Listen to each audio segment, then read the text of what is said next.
they're thinking can do this kind of surgical strike like they're the Israeli Air Force or the American Air Force against countries that are without air defense or air force. But Pakistan is not that such a country.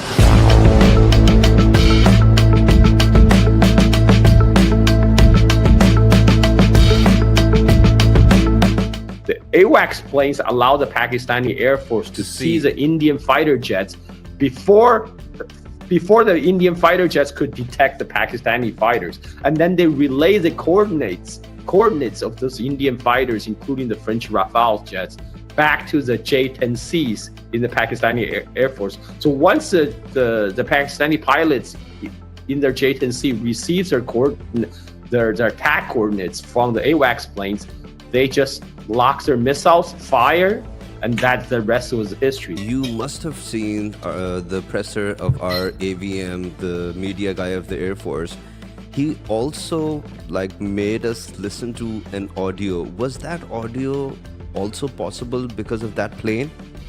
Well, this is interesting because now we know that the Pakistani side, they probably have quite advanced electronic listening system. Not only they could see further than the Indian side, they could also listen to the Indian electronic communication. This is also a little bit panic on the Indian pilot side, so they use clear code communication. You don't even need a code cracker, a decipher to figure out what they were saying. You can just listen to it. This is why the Pakistani Air Force, despite being numerically outnumbered, they had the upper hand because they could see and they can hear.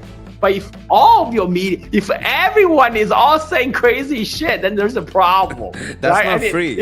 If it's just some French element, if it's just some French element in media, okay, I understand. If only 50%, okay, I still understand. But if everybody is saying all kind of crazy shit, that's a system problem. How are experts looking at what happened between Pakistan and India military equipment wise? Well, first of all, before this battle, there was a lot of skeptics, especially in the Western world, about Chinese weapon system. They will say, it's made in China. It's probably shoddy quality. It probably doesn't work. You even have some crazy articles from Wall Street Journal that claims that Chinese missiles are filled with water, right? Now we know for sure that's not true because that PL-15 missile was definitely not filled with water. I mean, the second Top Gun movie that had Tom Cruise flying. Okay, that's just fantasy. That's a fantasy. We now know for sure this fantasy because in this India-Pakistan air battle, neither side even saw each other. Yeah. F-18, you will never have a chance to see face to face to do dogfight. You have no chance because the other side will see you far off and they will fire missiles at you and you are toast. Israel, they kind of brag about their Iron Dome all the time. Guess what? Iranians still hit them, and your Houthis still hit them, and they couldn't even. This is Israel. Not only they have Iron Dome system, they also have the U.S. deployed THAAD system, and they had the U.S. Navy using their anti-air defense capability to help Israel to shoot down these missiles. Yet those missiles still landed in Israel. So if you have enough missiles, you can overwhelm any air defense system. U.S. Navy lost 3 F-18s against a country with no air force and no air defense, and F-18 is, let's face it, it's a much older plane. It's a much older plane. I do not think it's more capable than Raphael, and I definitely do not think he will fare better. They're saying that we won't do trade with you. That same threat for Pakistan is nothing because Pakistan does not do any trade with America. But if the Americans say that to the Indians, that means a lot, no? Yeah, I mean, this is Donald Trump.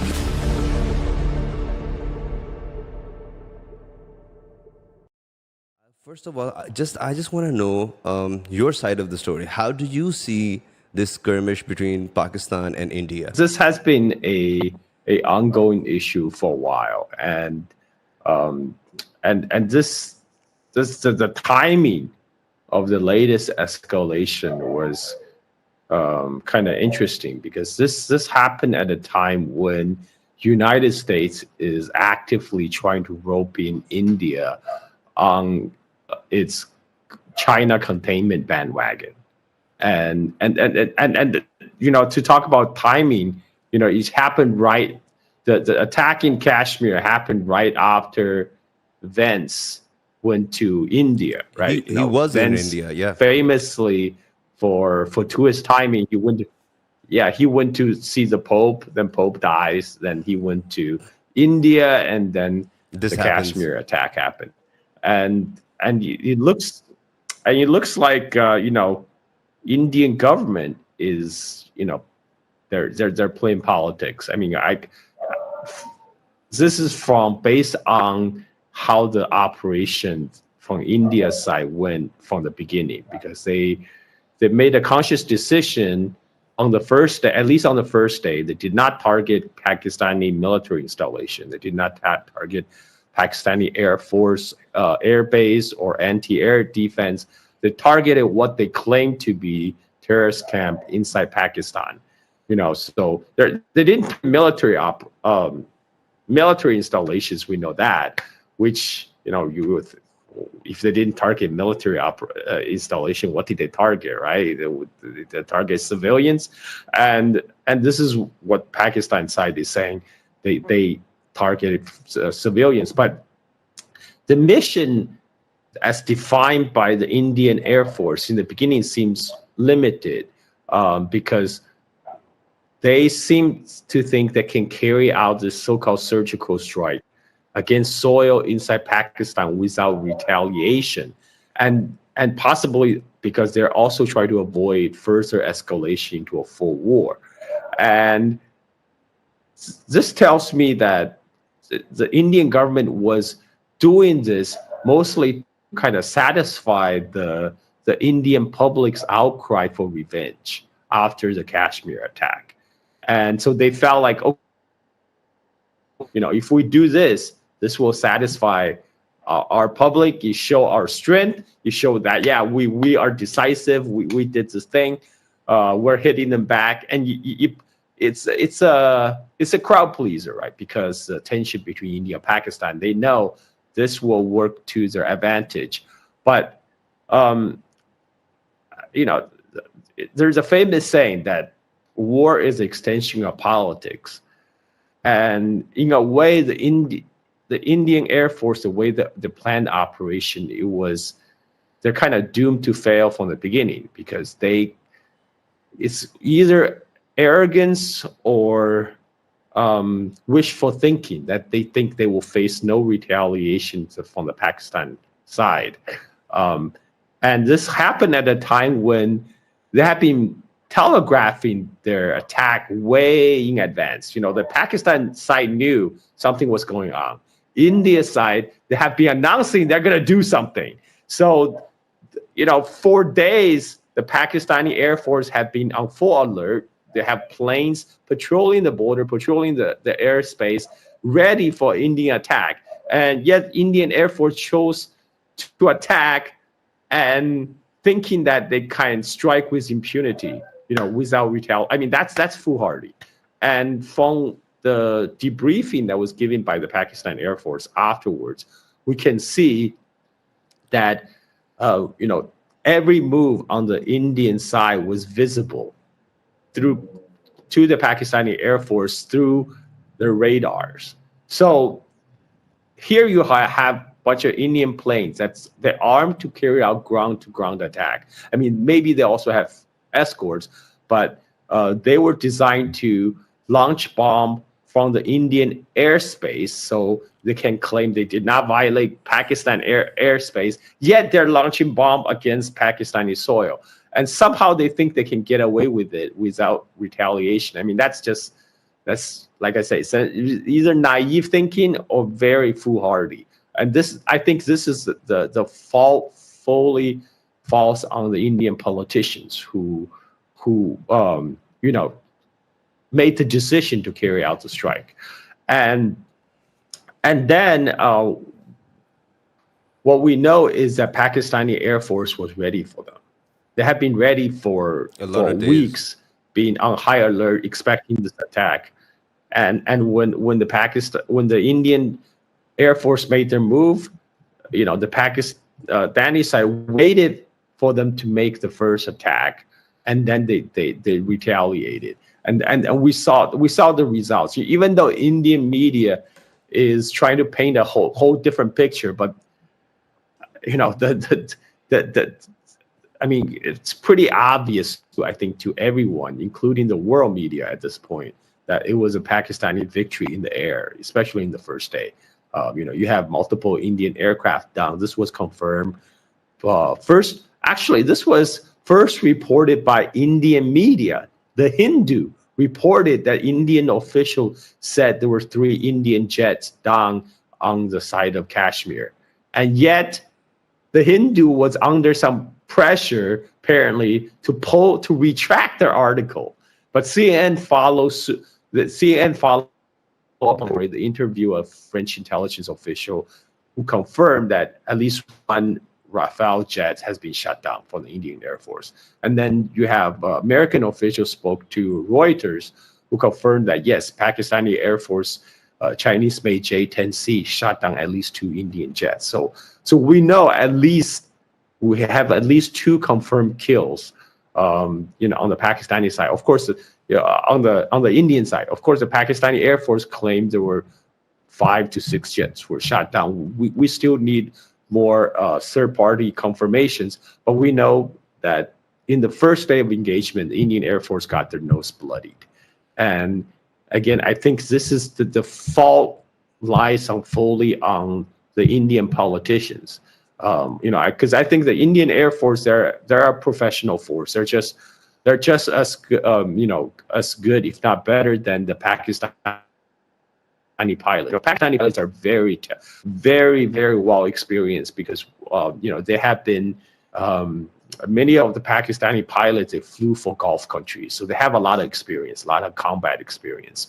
And on top of that, they just have a better system. They have a better warfighting system in place because from the briefing that we received from the Pakistani Air Force and from what we've seen from the results of the battlefield, it seems like the Indian Air Force were caught by surprise. The fact that their every move was mapped by the Pakistani side and was expected and then countered. And the Pakistani side, they have not only they have the Chinese J-10C, which is a 4.5 generation air fighter, but they also have the latest Chinese air-to-air missile PL-15, which is carried by J-10C.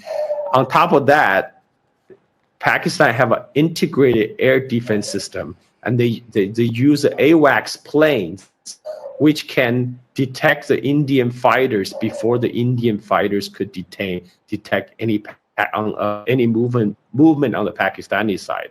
So this air battle is not like this is nothing. This is something that we haven't seen before. According to the Pakistani side, there were over 100 aircraft involved. So that would make this the largest modern aerial battle in the 21st century. And the way it unfolded was nothing like we have ever seen before because there's no dogfights. This is not the Top Gun Maverick, right? I enjoy Top Gun movies. I enjoy both of them, but this is neither side ever came into visual range of each other. They never could see each other. They could only saw each other on their radars. And they fired their missiles hundreds of kilometers apart. That is so cool. This is the most interesting part of the conversation. So let me just take it from here. You named J-10Cs, PL-15s. It's all good, no problem. And the integrated system. What more can you tell us about the J-10Cs and the PL-15s and this war beyond vision? Well, okay, so there are several advantages to the Pakistani side. I already mentioned the Pakistani pilots they're excellent. They have a lot of experience. Two, when they bought the Chinese weapon system like the J-10C, which by the way, it was not the original J-10 that was rolled out back in 1998. This is the J-10C was the latest version that started production in 2018, and the Pakistani side took delivery in 2022. So the Pakistani side, they took delivery of their J-10C basically around the same time when India took delivery of their French Raphael jets. Actually, the first batch of French Raphael jets came to India even earlier. They took one of the Raphael jets has been confirmed to be shut down. It was the first plane that was sent to India from France. That was the number BS001. Okay. And that arrived in India in 2000. So the Indian air pilots, they actually had a couple more years of practice with their French jet than the Pakistani pilots with their J-10Cs. But there's a vital difference. When Pakistan made the weapon purchases from China, the Pakistani Air Force were able to conduct joint exercises with the Chinese PLA Air Force. We saw that in 2023. And there's one important detail of that exercise. People can find videos of it online somewhere.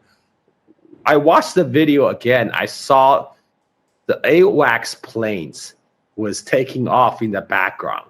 And that's a very important piece of the Pakistani victory on the first day of the aerial combat, because the AWACS planes allow the Pakistani Air Force to see the Indian fighter jets before the Indian fighter jets could detect the Pakistani fighters. And then they relay the coordinates of those Indian fighters, including the French Rafale jets, back to the J-10Cs in the Pakistani Air Force. So once the Pakistani pilots in their J-10C receives their attack coordinates from the AWACS planes, they just lock their missiles, fire, and that's the rest was history. This is why the Indian Air Force was unprepared for this response. First they couldn't see the other side. By the time they saw the air-to-air missile coming, it was already too late. They didn't have time to react. This is probably why the Rafale was shut down. And Rafale is one of the most advanced European fighter jets. Yeah, we'll come to the Rafale. And it's also one of the most. Could you go ahead. Yeah. Could you explain more about the AWACS plane? So that plane is actually a surveillance plane. By what you're telling us, it's actually a plane which gives eyes to the rest of the plane in the area, right? So this is a part of the electronic warfare, right? And this is a part where the Pakistan Air Force had a lot of practice, especially in their joint drill with the Chinese PLA Air Force. You saw that AWACS plane was being used in their joint drill. I think it's called the Shaheen exercise 2023. They hold this exercise every few years. But in 2023, specifically the Pakistani Air Force, they use their J-10C to join do the joint drill with the Chinese PLA Air Force. And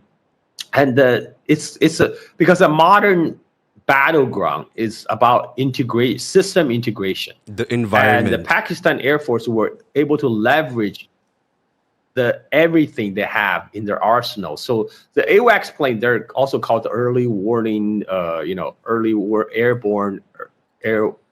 warning system. So what they have is they have very powerful radars.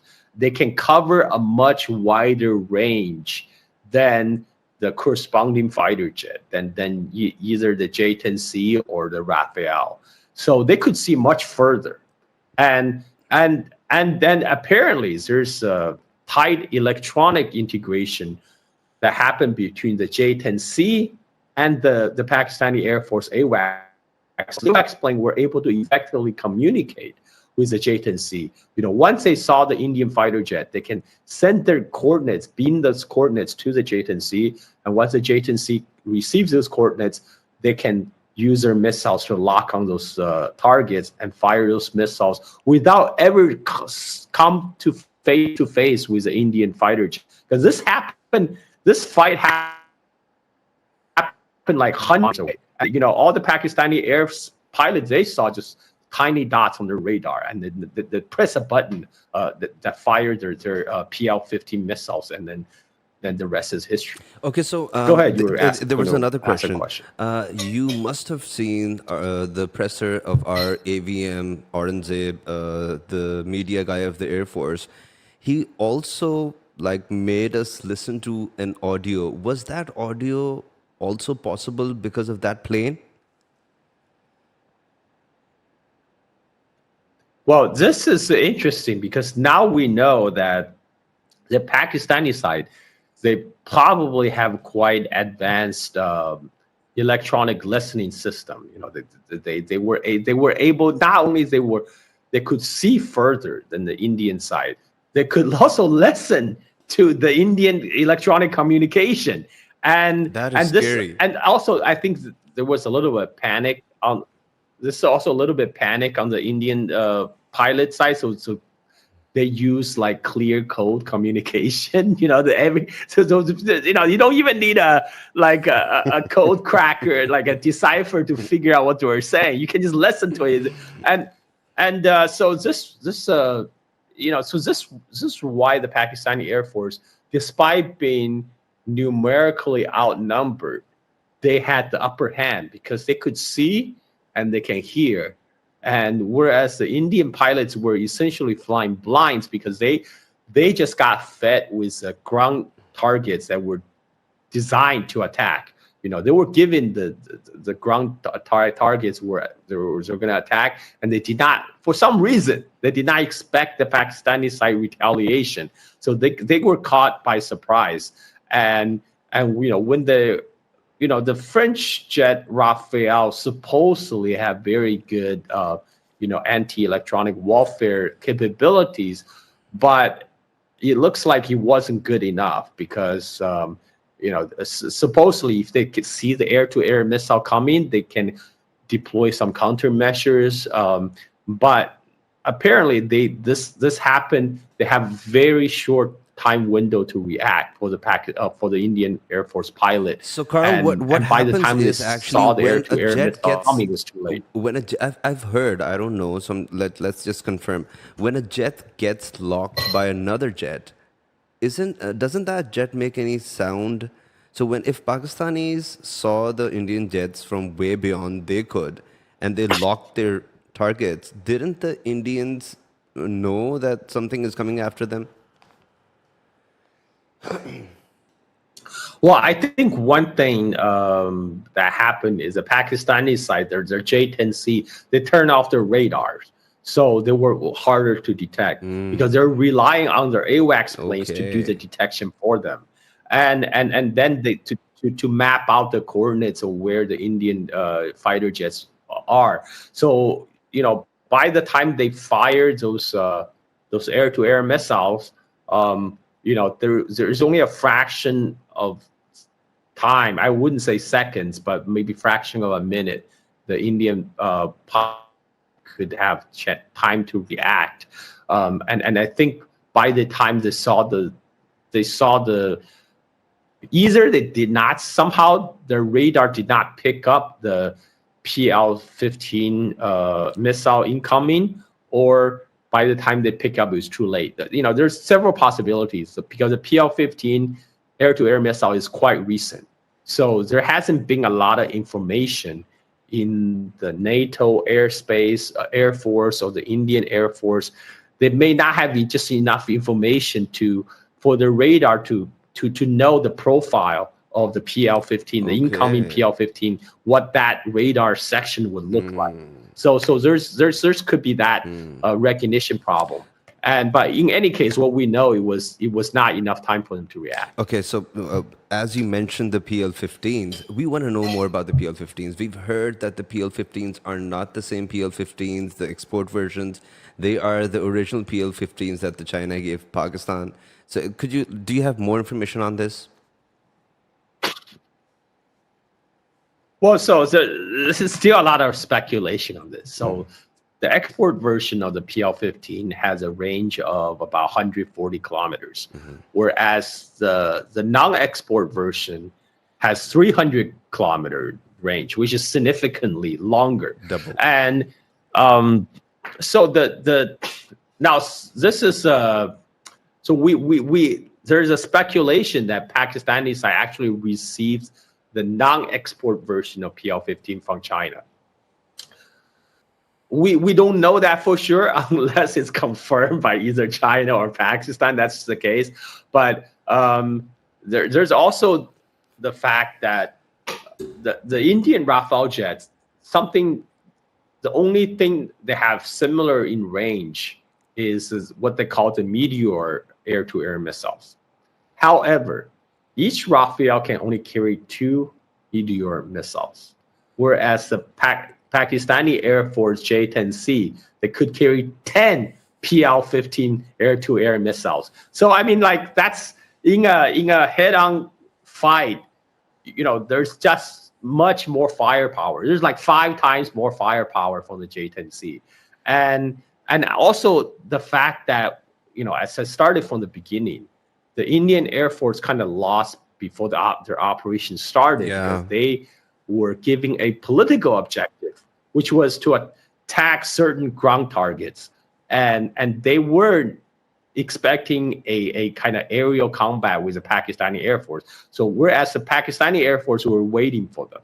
So there's an element of surprise as well. So I think this is the combination of a better integration of systems on the Pakistani side, better situation awareness, and better training that really enabled the Pakistani Air Force to come out ahead in this air battle. So what makes the PL-15 stand out from the rest of the missiles? Well, first of all, they have longer range. I mean, like, this is this is where it kind of, the capability of PL-15 missile work very nicely with the deployment of the AWAC planes on the Pakistani side, because first of all, the Pakistani AWAC plane can see very far ahead, and then without J-10C themselves to be able to detect the Indian fighter jet, they can just rely on the data link from their AWAC planes. And then because the PL-15 has a very long range, then they can fire this without the Indian aircraft, even Raphael, even aware of the existence of the Pakistani fighters on the other side of the border. I mean, like, this is really a combination of factors that contributed to the Pakistani Air Force victory in the first day. Okay. And tell us more about the Raphael. How was it the tough guy in the room? How did these J-10Cs bring down this tough guy? And what does this mean to the aviation world, to the military industry? Yeah, Raphael is a very good plane. I mean, like, I don't want to say it's a bad plane. It's the top of the line, most advanced European fighter jet. This is why the Indian Air Force made the decision to pay the big bucks for them. 10 days before this air battle, India announced they're gonna spend another $7.4 billion. That's a billion with a B. $billion USD to purchase 26 additional Raphael. That comes to like about $284 million per plane. Of course, that includes spare parts and training. But you know what? Indian pilots are not getting the same type of the training that the Pakistani pilots were getting directly from the Chinese PLA Air Force, because they didn't. The Indian Air Force, they didn't get to do joint drill with the French Air Force after the purchase Rafale planes. Whereas Pakistani Air Force, after they purchased J-10C and commissioned it, they get to practice every year with the Chinese PLA Air Force on how on different scenario of this air battle. So what happened is basically the Pakistani side were able to do very competently carry out what they had been practiced, which is how to use AWACS planes, how to use their longer range PL-15 missiles to destroy the enemy target before the enemy even aware of them. I mean, they have been practicing this, but whereas the Indian side, despite paying insane astronomical sum for these French planes, they're not getting the same type of training. They're not getting hands-on training from the French pilots, and so this shows. This is because Pakistan and China ultimately have a very tight relationship. This is the iron brother relationship, and this is why there has been very tight integration with the Pakistani military and the Chinese military. But the Indian military do not enjoy that same type of relationship with, say, the France or even U.S. Even though India do conduct joint exercise with U.S. like once every few years, but they're not getting the same type of hands-on training. So it's the battlefield was uneven to start out with, and to top that off, this was an entirely political decision by the Indian politicians to trying to cash in on this aftermath of the Kashmir attacks. They're thinking they can do this kind of surgical strike like they're the Israeli Air Force or the American Air Force against countries that without air defense or air force. But Pakistan is not that such a country. Pakistan has very competent air force and very competent air defense. So this is what happened. You talked about the bond between Pakistan and China, the ironclad bond. So tell us more about this. How did Pakistan and China end up like this? Well, it's because of India. I mean, let's be frank. This is because of India. Pakistan and China didn't start out with a very close relationship. In fact, in the beginning, Pakistan was probably more antagonistic toward China than India was. But then, after the brief India-China brotherhood period in the 1950s, the two sides had a falling out. This was mainly over the issue of Tibet.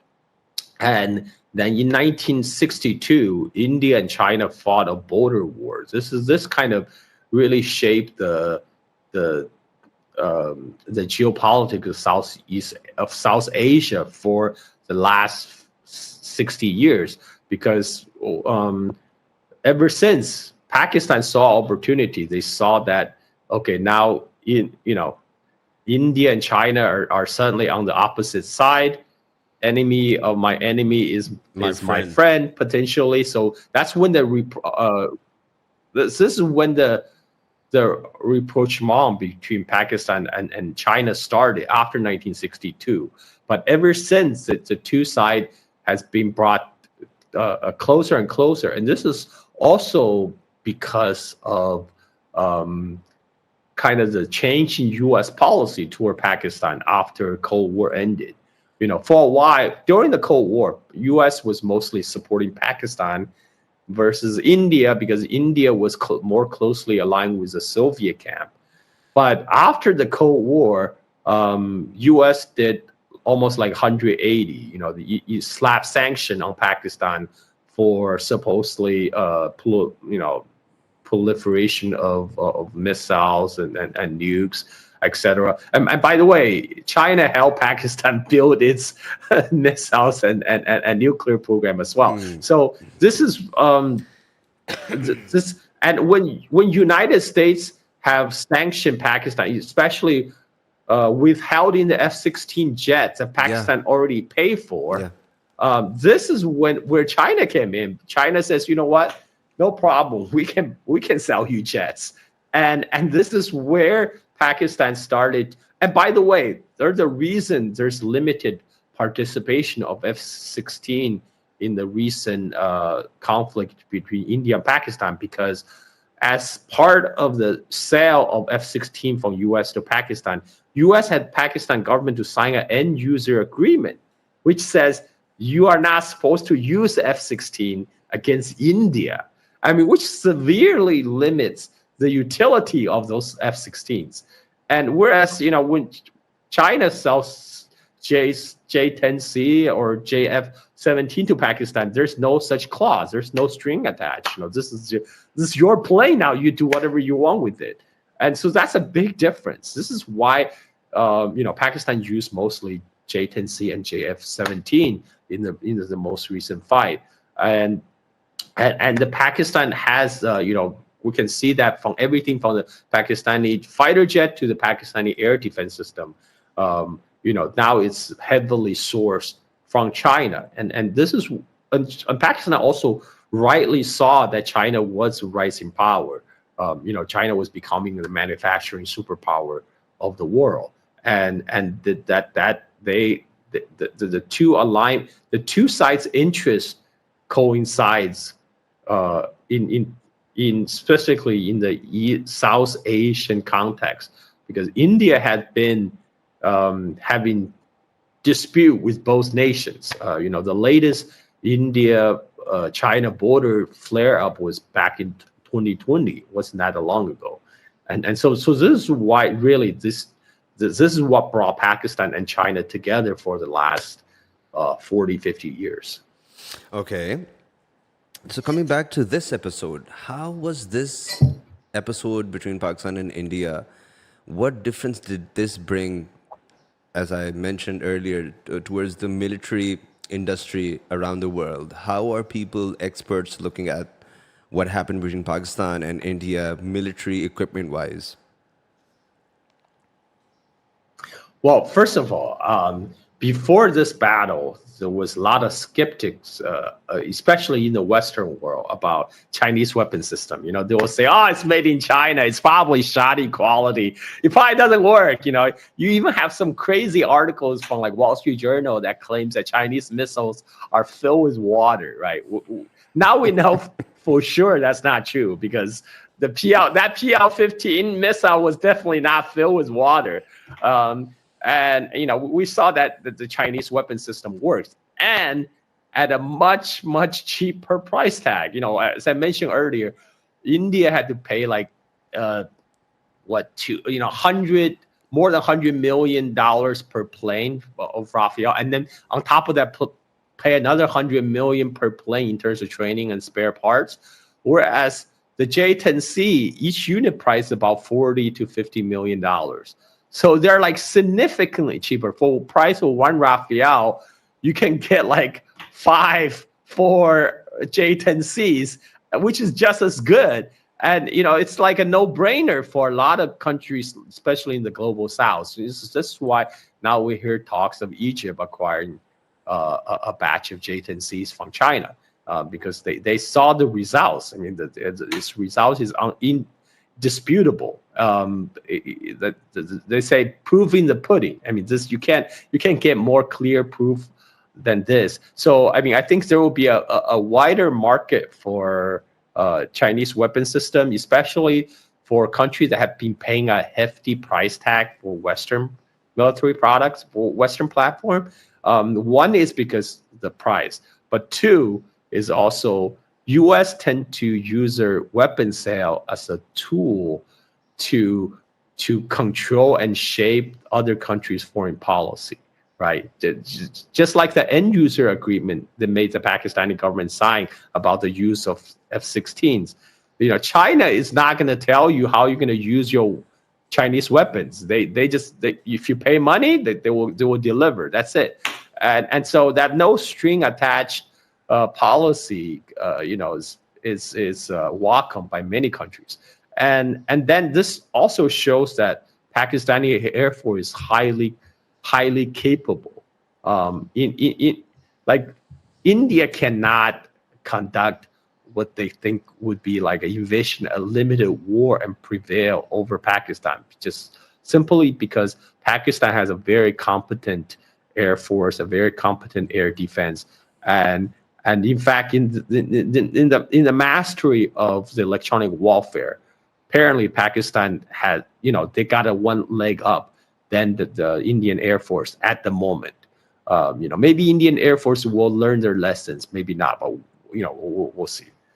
Okay, I've also heard that they got these Raphaels after what happened before when they came and threw their payloads on Balakot. Is that true?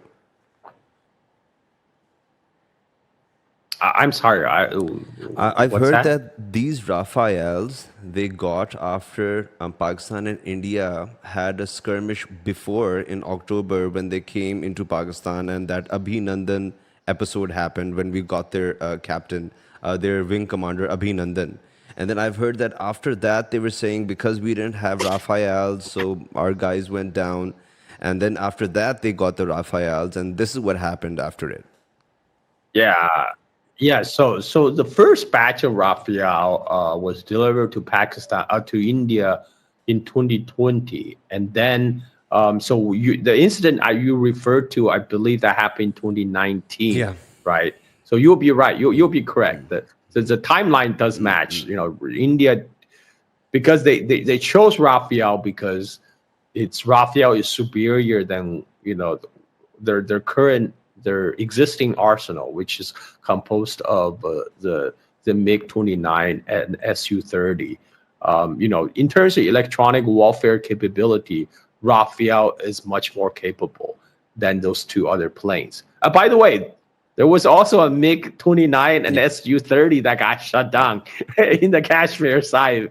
So like All that's of them. that's and yeah. So basically, everything in the top of the line Indian Air Force arsenal that was brought down, and I think this will probably prompt a very serious rethink on the Indian defense side about their strategy vis-a-vis Pakistan. At least they will have to think twice about carrying out a stunt like that. This is why in the following day they did not send any more manned aircraft to do the attack. They learned their lessons, so they just send out drones and Unmanned. missiles. Right. Yeah. So, Carl, what do we know about the S-400s, and do we have any information about them? Well, we do have, the Pakistan Defense Ministry do claim that the destroyer S-400 that was carried out by attack by a Pakistani JF-17 launching a Chinese supersonic missile. But we still need to wait for further confirmation for that. And the thing is, people are making judgment right now on both sides on the capability of air defense system. But you have to realize, when you have enough missiles, you can overwhelm any air defense system.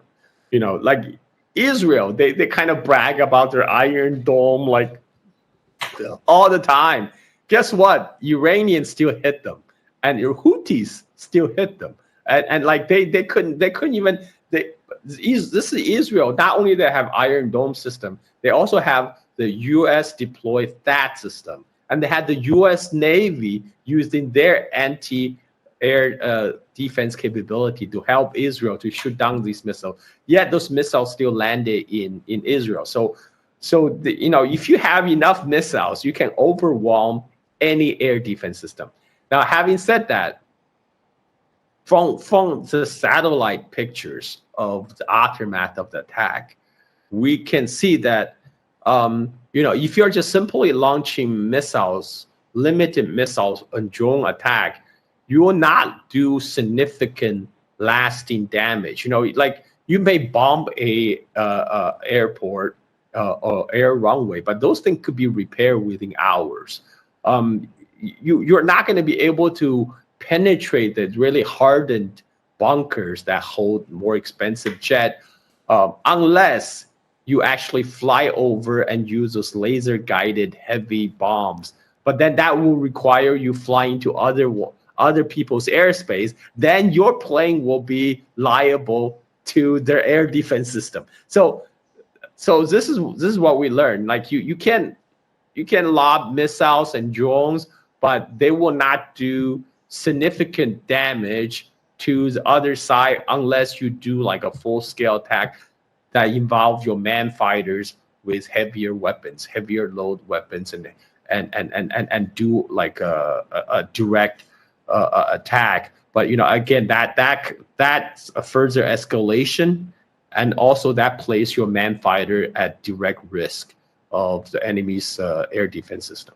So, for me, I think the takeaway from this is that we're not quite in the age of fully automated drone missile attack yet. There's still a role to play for man fighters, and the man fighters are vulnerable, and they also when it comes down to it comes down to system integration. You gotta and Pakistan side got that part pat down pretty well. They were able to deploy all their assets and utilize them in a very effective manner. Okay, so we're moving on towards the last part of our show. There was this, I would want to confirm this from you. We heard that the Indians wanted to buy Hornets from America, and then they moved from there to Raphaels. They didn't go for the Hornets, and America didn't like that. Was that true? Well, this was actually reported by the Indian media. They say it's American that's pushing Indian government to instead of buying Rafales, to buy F-18s. Look, man, we saw the performance of F-18 recently in the U.S. war against Yemen. U.S. Navy lost 3 F-18s against a country with no air force and no air defense. And F-18 is, let's face it, it's a much older plane. It's a much older plane. I do not think it's more capable than Raphael, and I definitely do not think he will fare better. It's not the planes. It's a system integration. That's the lesson to take from the aerial battle, because this is the Pakistan side. They had their AWACS planes working with their J-10s, working with then the J-10s with their missiles, all working seamlessly together. That is the key. It's not about individual planes or even missiles. It's about the system working together. And it's highly likely the Pakistan side also used their electronic warfare to jam radars on the Indian side. So that made them even more confused. So this is really where the 21st century air battle, how it's fought. It's the electronic warfare become increasingly important. This is a lesson to take away from this. What I'm trying to point out F-18, is that's a 20th. Yeah. Go ahead. F-18 is a 20th century plane, man. It's a military hardware from 1980. I mean, this is from era of Top Gun, the first movie, right? I mean, the second Top Gun movie, they had Tom Cruise flying. Okay, that's just fantasy. That's a fantasy. There's no, they had. I don't know if you saw the movie. The Top Gun movie, Mavericks. They had Tom Cruise flying Hornets to fight 5th generation fighter jet. We now know for sure this fantasy, because in this India-Pakistan air battle, neither side even saw each other. Yeah.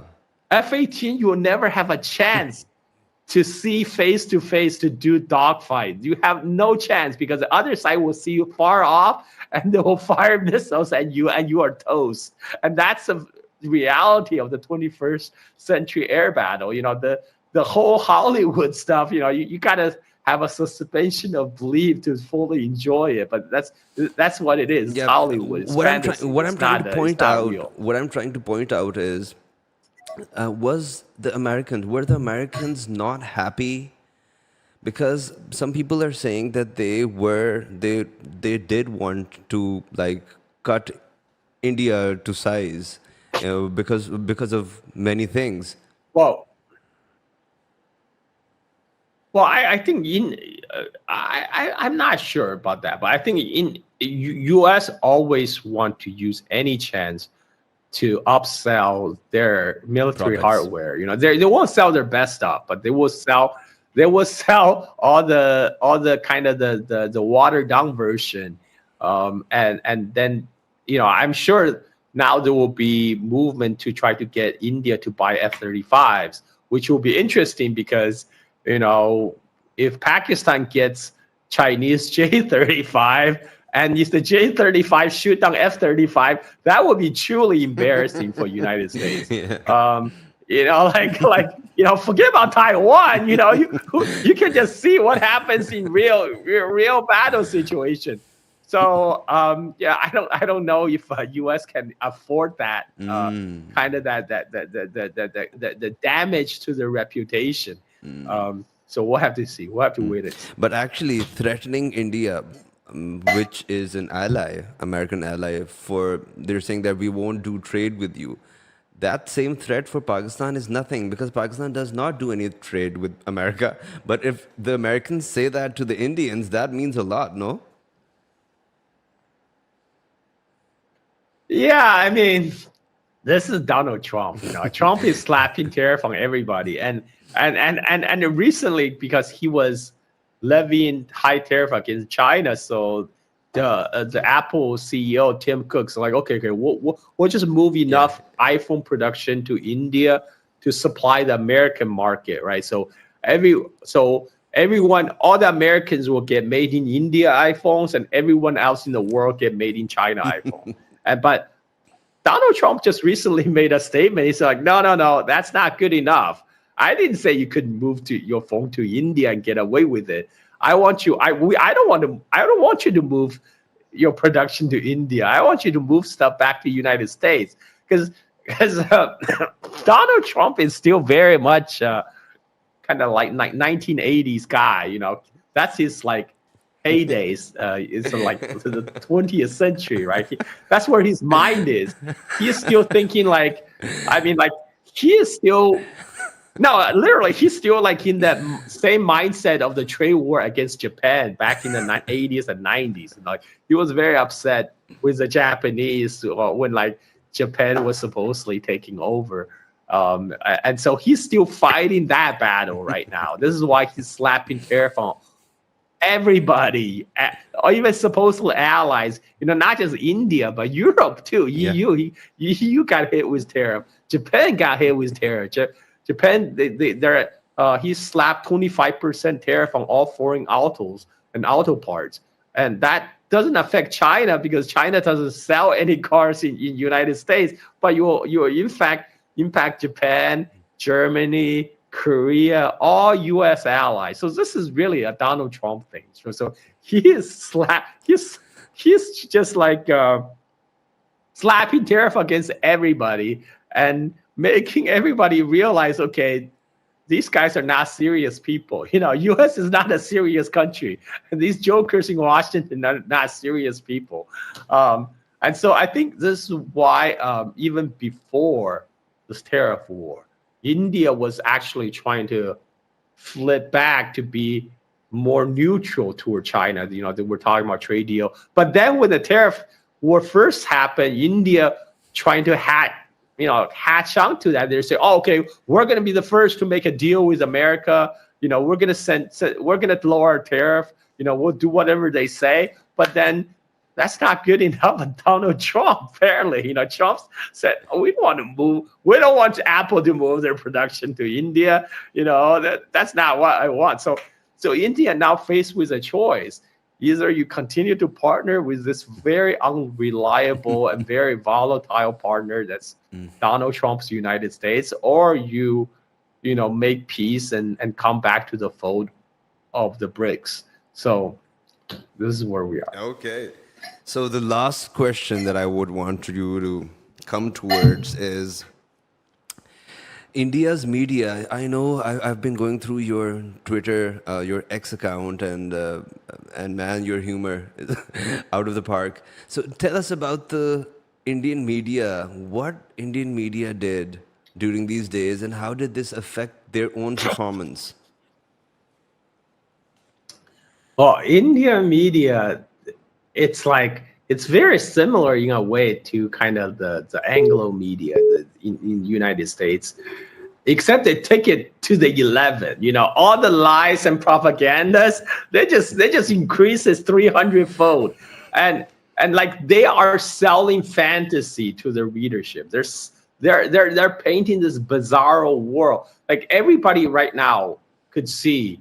Um, Everyone in India was receiving information that's like 180 degrees different from what everybody else in the world was receiving.